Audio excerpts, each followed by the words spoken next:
दिले खास फरमाइश जामराज का खुदा बेश का आमरो हाजी आमरो रोशन आमरो फारूक आमरो वधिक फरमाइश पहलवान हैदर मला जामराज का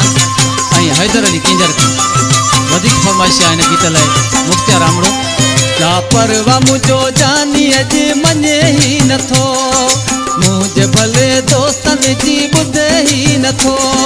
जिए तो कया मिन तुझे यार चिड़े तो अदा वरी भी पुछोस आखिर छा त चवे तो अज वरी भी पुछोस आखिर छा त चवे तो लापरवा मुझो जानी अज मने ही नथो मुझे भले दोस्तन जी बुधे ही नथो जिए तो कया मिन तुझे यार चिड़े तो अदा वरी भी पुछोस आखिर छा त चवे तो अज वरी भी पुछोस आखिर छा त चवे तो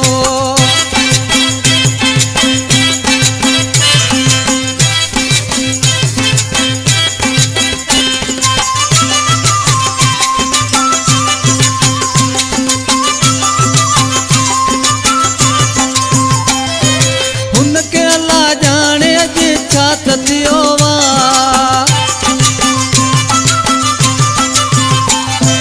हुनते अल्लाह जाने अज छा त थियो वा अकल वारो जाणू हुयो थोरो भुलियो वा मूंखे ॾिसो परे खां ॾाढो तड़े तो अदा वरी भी पुछोस आखिर छा त चवे तो अज वरी भी पुछोस आखिर छा त चवे तो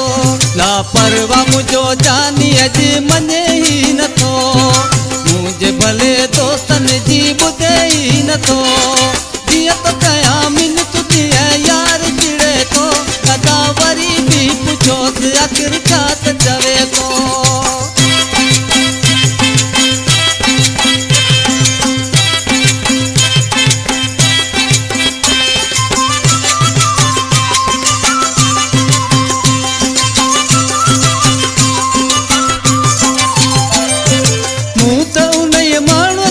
मनोवा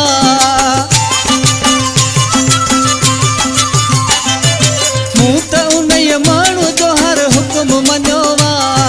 दुखन सुखन में त सदाई साथ ॾिनो आहे माण्हू सफ़ा ज़िदी आहे पंज मुंहुं चिड़े तो अदा वरी भी पुछोस आखिर छा त चवे तो अज वरी भी पुछोस आखिर छा त चवे तो लापरवा मुझो जानी अज मने ही नथो मुझे दोस्तन भलन जी बुधे ही नथो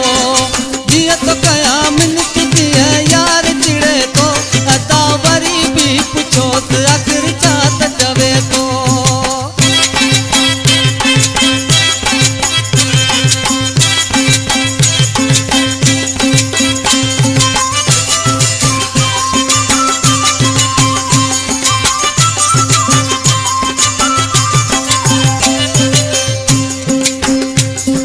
पहलवान हैदर मला जो खास खमीसे शहर जो दोस्त है आशिक ॾिसी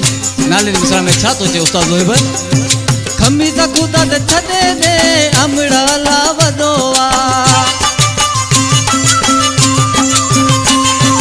खमीस खुदा त छॾे दे अमड़ा ला वदो इंशाअल्लाह ठही वेंदो माण्हू सफ़ा भलो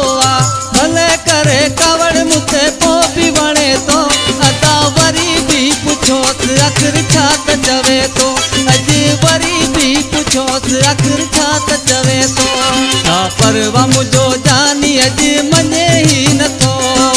मुझे भले दोस्तन जी बुधे ही नथो जिए तो कया मिन तुझे यार चिड़े तो अदा वरी भी पुछोस आखिर छा त चवे तो अज वरी भी पुछोस आखिर छा त चवे तो